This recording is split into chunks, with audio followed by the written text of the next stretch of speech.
Alô você, o nosso vídeo já vai começar. Então, antes de começar, por favor, inscreva-se no nosso canal, curta e também ative o sininho para receber as novidades, tá bom? Hoje é o dia da Bíblia, amém? Essa Bíblia que nos veio do céu. Há muitos que gostariam de ter um versículo da Bíblia no seu idioma. Nós temos a palavra completa.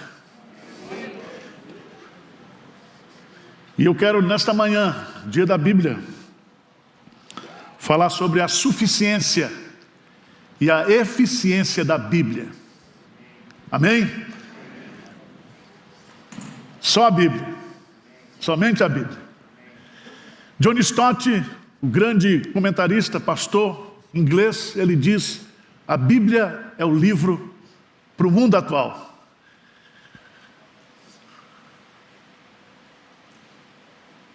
John MacArthur, ele diz que a Bíblia é a verdade em um mundo de teoria. E eu quero conversar com vocês.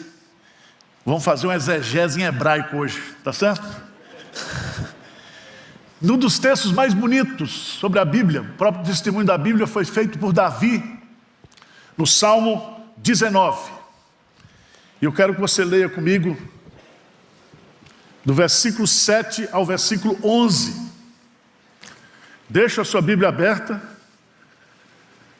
Todo mundo sabe que o livro dos Salmos está dentro do gênero literário de poesia hebraica. Poesia. Cada salmo é uma poesia que tem começo, meio e fim. Essa poesia em hebraico, que são os salmos, são poesias que foram escritas para serem cantadas. Então você pode pegar o inário, e ele é chamado tefilim, que é justamente o inário de Israel. E eu queria chamar sua preciosa atenção para o testemunho que Davi vai dar aqui,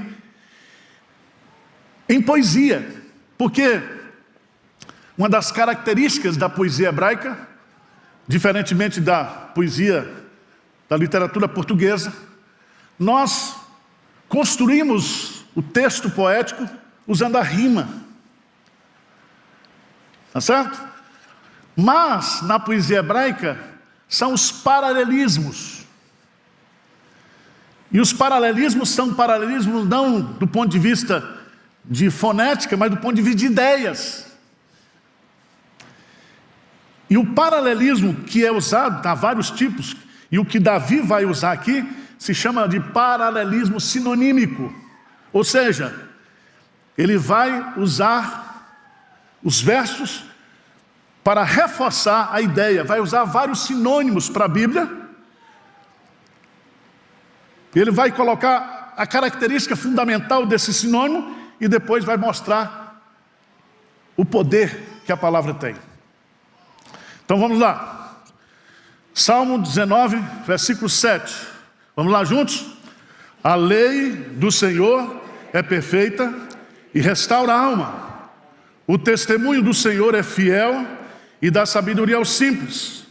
Os preceitos do Senhor são retos e alegram o coração.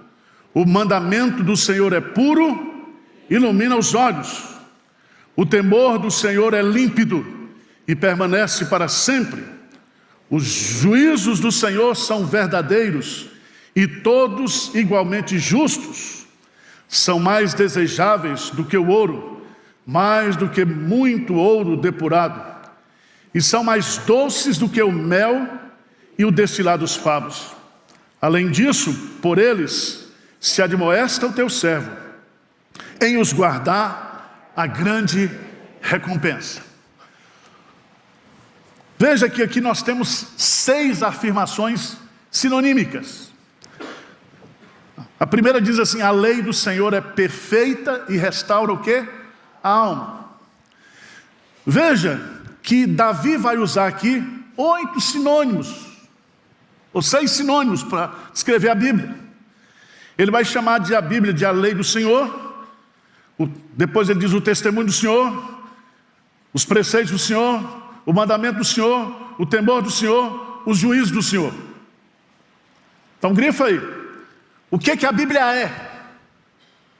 O que a Bíblia é? Ela é a lei do Senhor. Mas em segundo lugar, ele vai falar da característica da Bíblia. Ele vai dizer que a Bíblia é perfeita, que a Bíblia é fiel. Ele vai falar que os preceitos do Senhor são retos. Ele vai falar que a Bíblia é pura. Ele vai falar que o temor do Senhor, a Bíblia é límpida. E ele vai falar também que os juízos do Senhor são verdadeiros. O que é a Bíblia? Qual é a característica fundamental da Bíblia? E ele vai falar o que essa Bíblia produz. E ele vai dizer que ela é perfeita e ela restaura a alma. Ela dá sabedoria aos simples, alegra o coração, ilumina os olhos, permanece para sempre e verdadeiros igualmente o quê? Justos. Vocês entenderam até agora? Então nós vamos pegar dar uma debulhada agora nesses seis paralelismos que nós temos aqui. Certo? Então no verso 7 você vê que tem dois paralelismos, são sinônimos, repete a mesma ideia. Observe que em todos os conceitos que Davi usa aqui para a Bíblia, ele usa a palavra Senhor. A Bíblia do Senhor. De quem é a Bíblia? É do Senhor. Os meus pensamentos não são os vossos pensamentos, e nem os meus caminhos, os vossos caminhos. Então Deus pensa. Se Deus pensa, Deus fala. E se Deus fala, Ele usa o signo linguístico para falar, para comunicar para a gente. Porque se Deus não falasse conosco, nós jamais poderíamos falar a Deus. E, meus amados irmãos, eu fico impactado com isso aqui. E eu quero debulhar isso aqui com você, depois a gente fazer 3 aplicações práticas, tá certo? Vamos rápido. Dá para fazer 6 sermões, mas eu não tenho paciência para fazer 6. Aí eu faço, né? Dá para pregar 6 sermões, uma série sobre a palavra de Deus. Mas veja bem,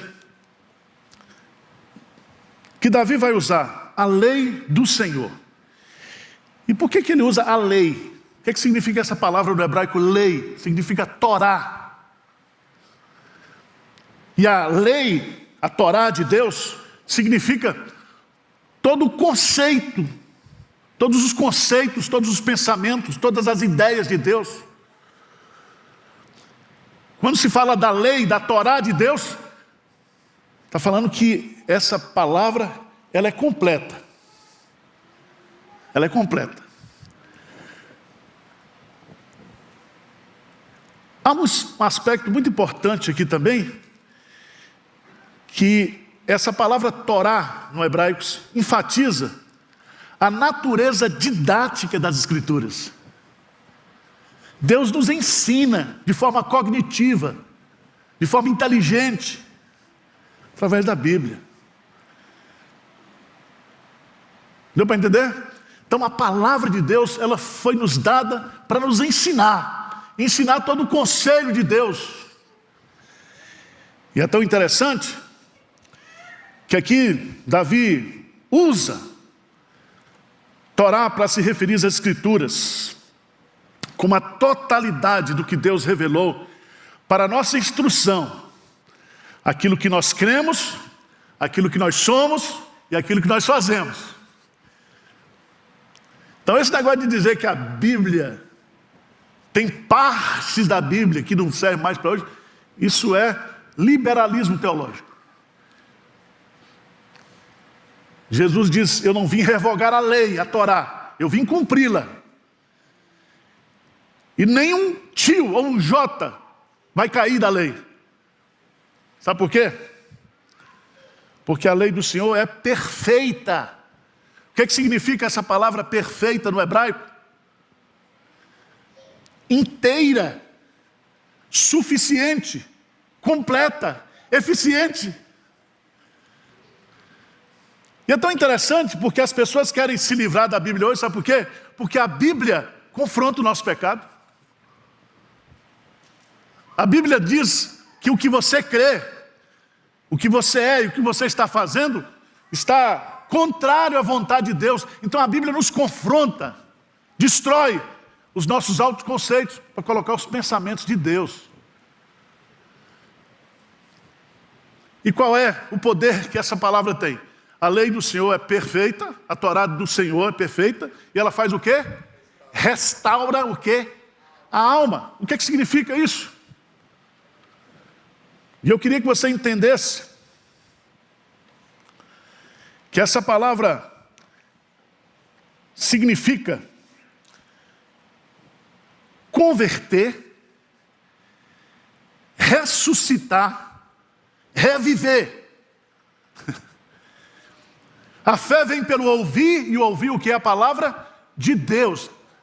Irmãos, lembre-se de Gênesis capítulo 1, disse Deus haja luz e houve luz. Tudo foi criado pelo poder da sua palavra. Jesus é o verbo que se fez carne, é a palavra de Deus encarnada.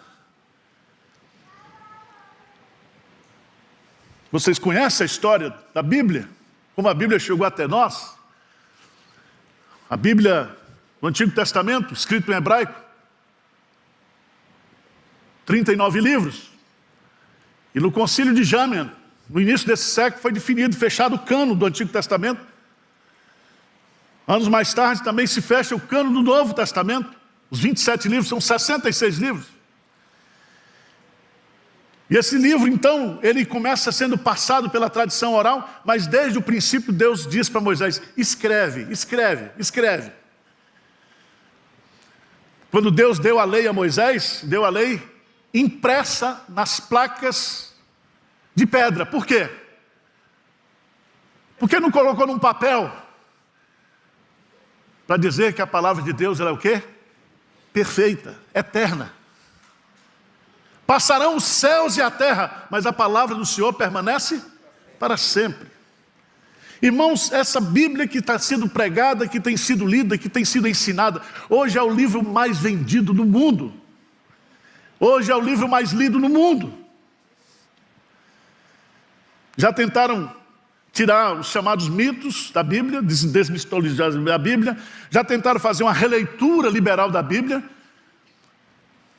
Eu fui fazer um mestrado lá no Seminário Batista, na década de 90. E tinha um professor um americano, ele dizia, Arifal, nem todas essas cartas de Paulo foram escritas por Paulo. Eu falei, mas então o que eu estou fazendo aqui? Não foi Paulo que escreveu, quem foi? E aí eu fiz um trabalho de exegese justamente em Efésios. E ele disse, Arifal, essa carta não foi escrita por Paulo, mas eu vou fazer assim mesmo. Se o senhor quiser aprovar, o senhor aprova. Se não quiser reprovar. A Igreja Católica da Idade Média escondeu a Bíblia do povo. Os reformadores, quando promovem a reforma, a primeira coisa que Lutero faz é traduzir a Bíblia para a linguagem do alemão e colocar a Bíblia na mão do povo. Irmãos, que riqueza é termos a palavra de Deus na nossa língua. E eu tenho aí no meu escritório, se você gosta de hebraico, tem a Bíblia em hebraico, tem a Bíblia em grego e tem a Septuaginta, que foi a tradução em grego lá em Alexandria, na famosa versão dos 70, onde você tem o texto completo do Antigo e Novo Testamento em grego. Então coloca, se você quer restauração de alma, se você quer restauração, se você quer frescor da parte de Deus, só a palavra. Amém? Segundo lugar, segundo paralelismo, ele diz o testemunho do Senhor é fiel. Testemunho do Senhor é fiel. Ou a Bíblia é fiel e ela dá o quê? Sabedoria. Sabedoria. Irmãos, o que significa a palavra testemunho no hebraico? Testemunho significa o depoimento pessoal de Deus. Então, quando você lê a Bíblia, é como se Deus, a pessoa de Deus, estivesse dando um testemunho para você do que Ele é, do que Ele pensa, do que Ele quer. Então, a Bíblia é Deus falando conosco. Falando conosco. E aqui, ele vai usar um adjetivo.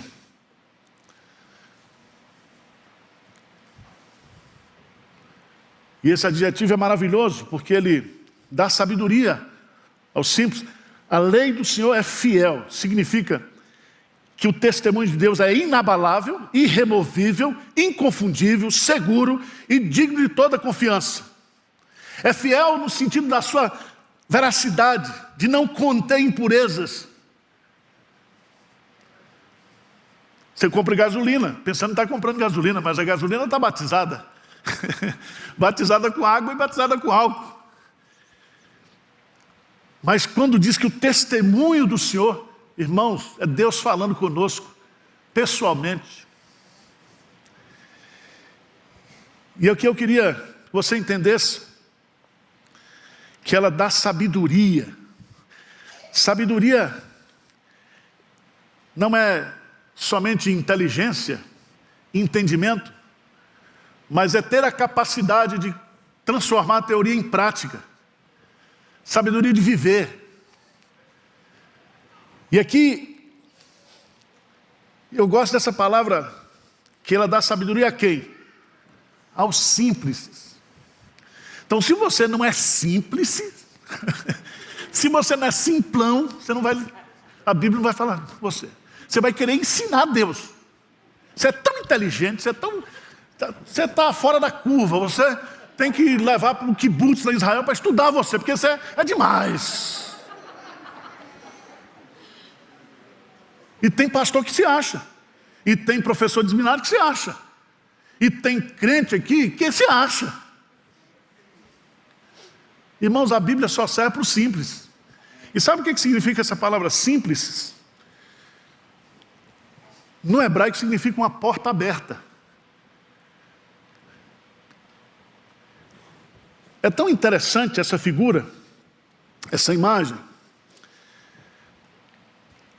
Ela evoca a imagem de uma pessoa ingênua que não sabe quando fechar sua mente contra o ensinamento falso e impuro.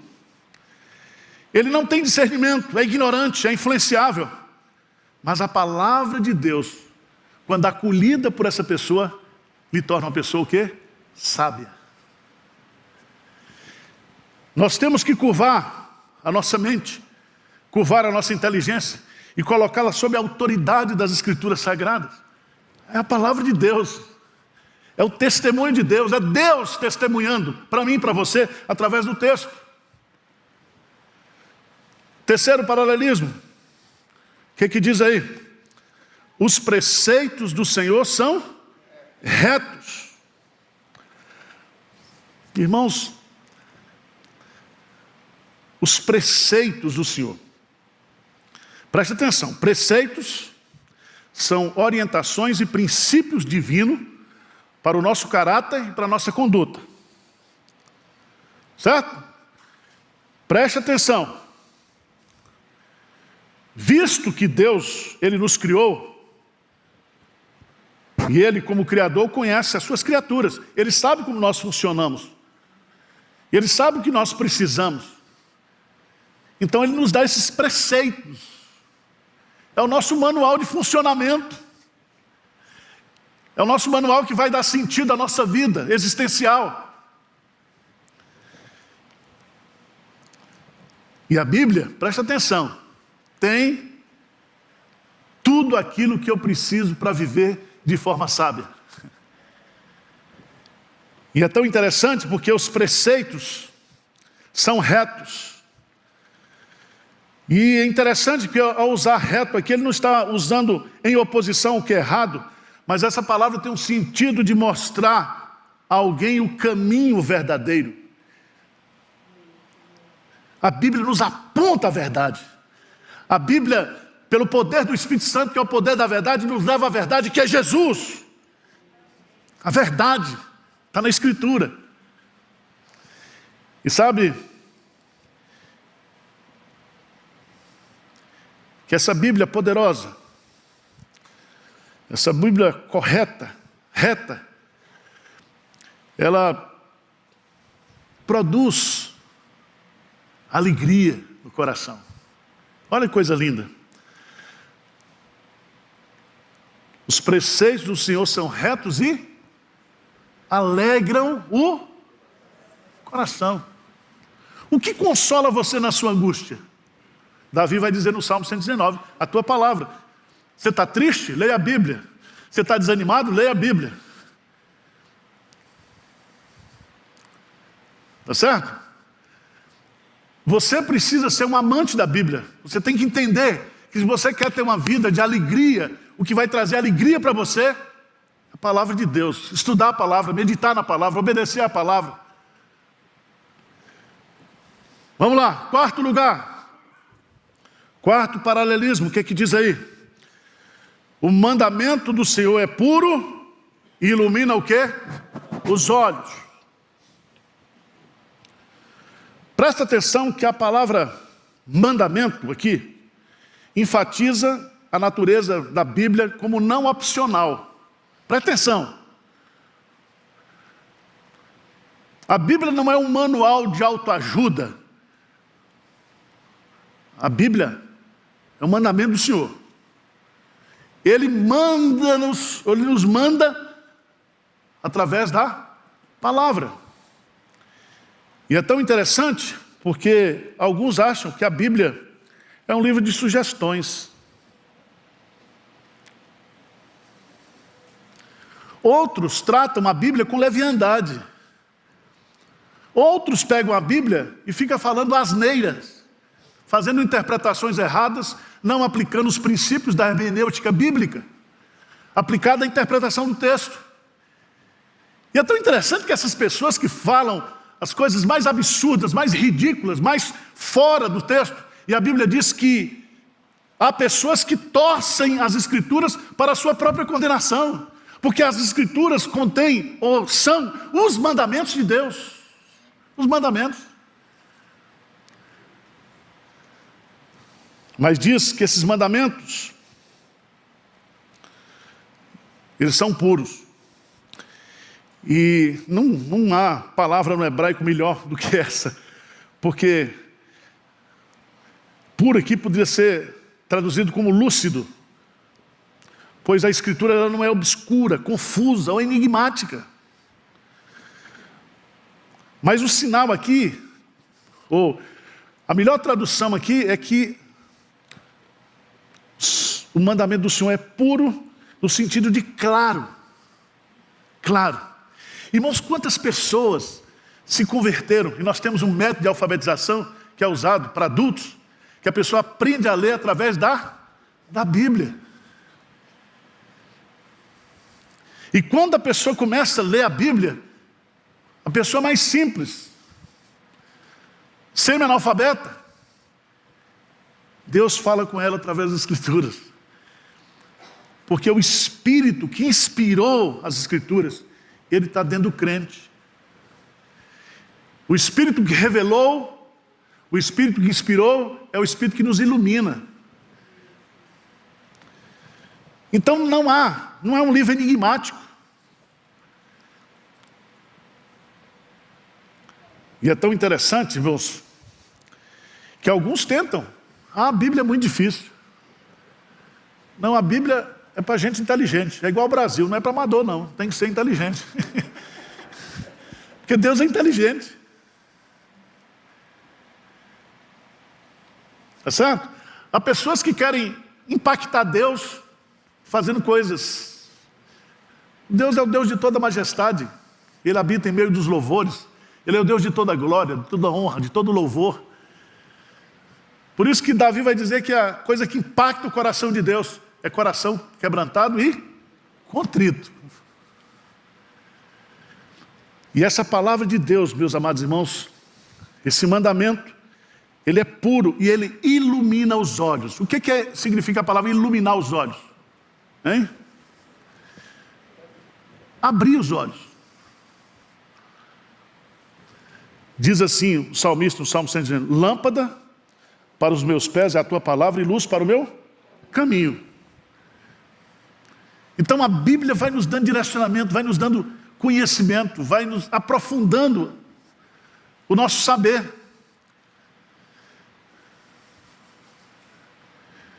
Você pode fazer um estudo da história que as nações que foram mais influenciadas do ponto de vista da intelectualidade, do ponto de vista econômico, por trás havia o fundamento bíblico.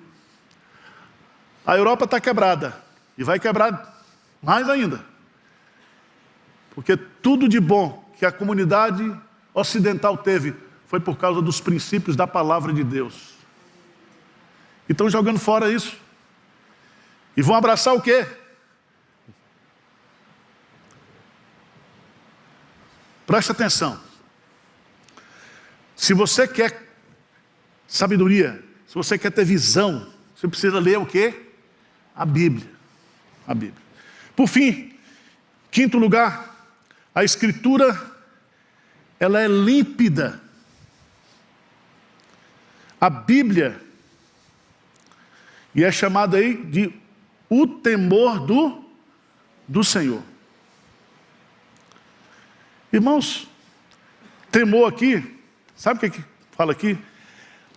O significado hebraico para temor é a admiração reverente a Deus que nos compele a adorá-lo.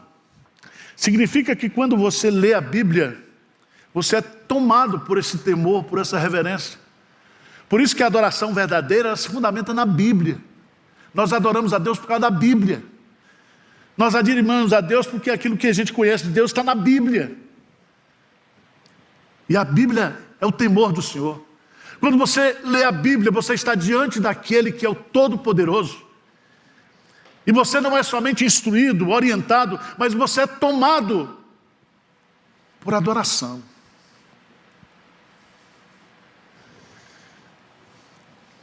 A palavra límpida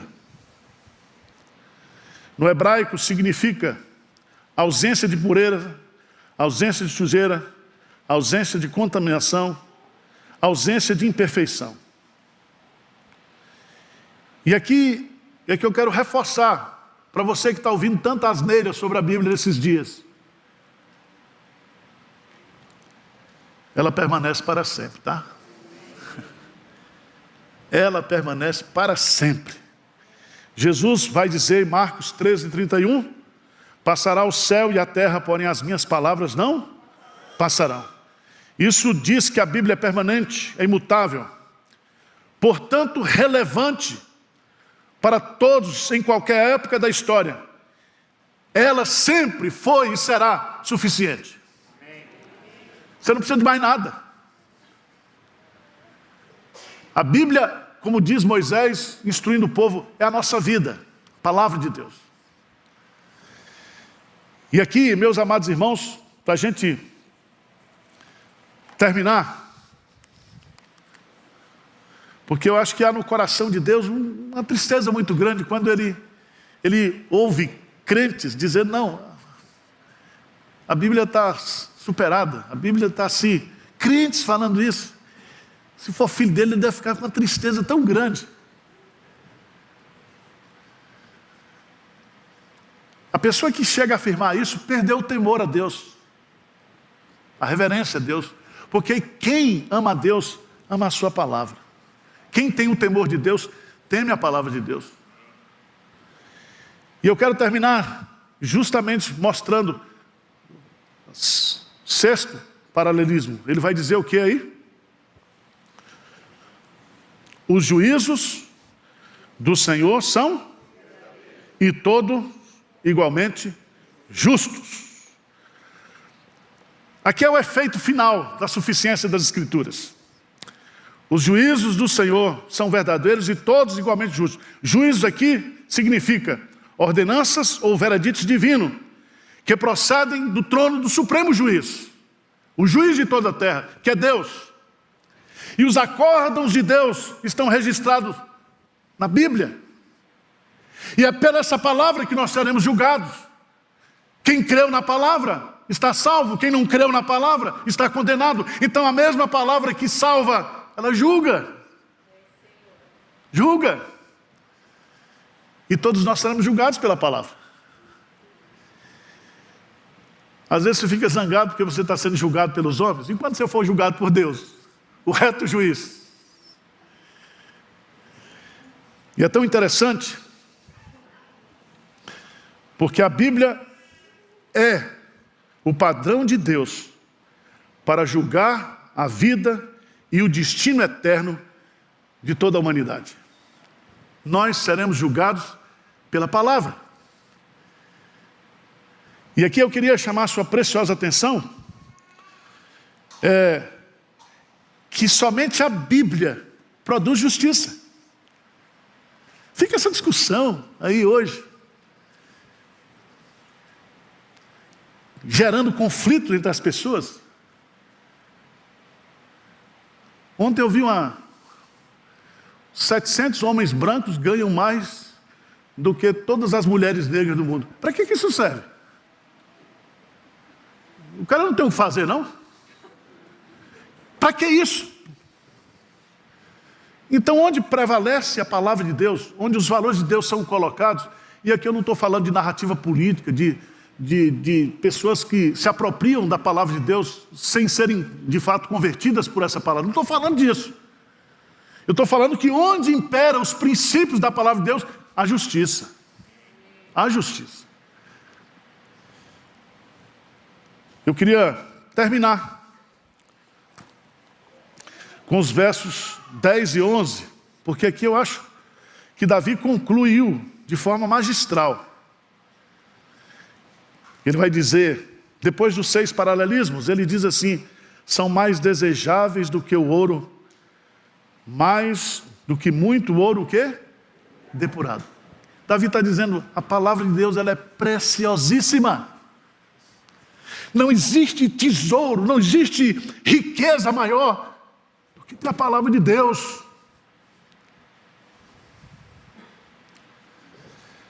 Mas ele vai dizer que essa palavra, além de preciosa, ela é doce, ela é palatável, ela traz doçura, traz alegria, traz sabor, traz prazer. E é tão interessante, meus amados irmãos, porque aquele homem do Salmo 1 era feliz, porque antes o seu prazer está na lei do Senhor, e na sua lei medita de dia e de noite. E esse homem é abençoado, ele é bem-aventurado. E tudo que ele faz, e tudo que ele é, por causa da palavra, ele vai ser bem-sucedido. Não há sucesso desobedecendo a palavra. Como é que um pastor, como é que um líder, como é que um crente quer ter sucesso na vida dizendo a Bíblia não é a palavra de Deus? Você está na goiaba podre, filho. Por mais inteligente que você seja, por mais articulado nos discursos que você seja, isso não vale nada. Não vale nada. Porque a palavra de Deus, ela é preciosa, ela é mais doce do que o mel e o destilado suave. Mas a palavra também é aplicável. Além disso, por eles se admoesta o quê? O teu servo. Eu acho lindo isso aqui, porque ele faz uma aplicação particular. A Bíblia não admoesta aquele que não é servo, aquele que não é crente, porque o que está aqui se discerne espiritualmente. E quando você lê a Bíblia, você medita na Bíblia, a Bíblia lhe admoesta. A Bíblia é como você reconhecer Deus em todos os seus caminhos, e Ele vai endireitando a sua vida, vai consertando pelo poder da palavra. Mas o que é lindo, irmãos, versículo 11, chave de ouro. Ele diz assim, em os guardar a grande o quê? Recompensa. Se você guarda a palavra, e Davi diz no Salmo 100, né? Vai guardar a palavra no coração para nós não pecarmos contra ele. Guardar, obedecer. A grande recompensa. E a palavra grande recompensa aqui não é recompensa material, mas recompensa espiritual, recompensa eterna. É vida eterna.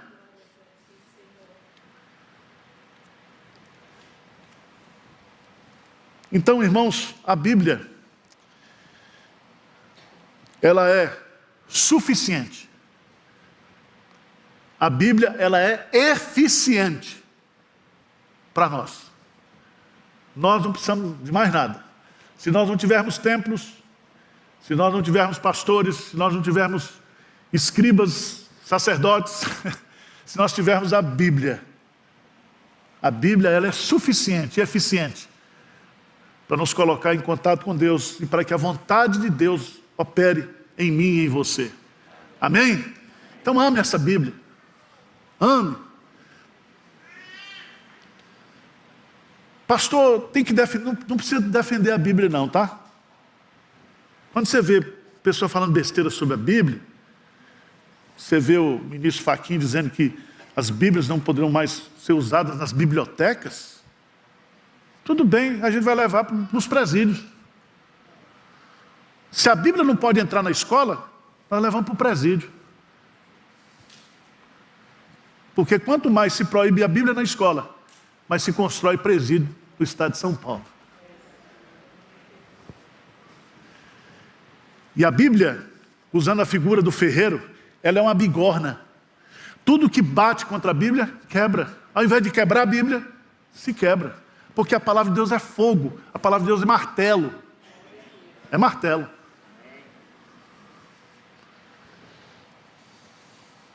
Terminou.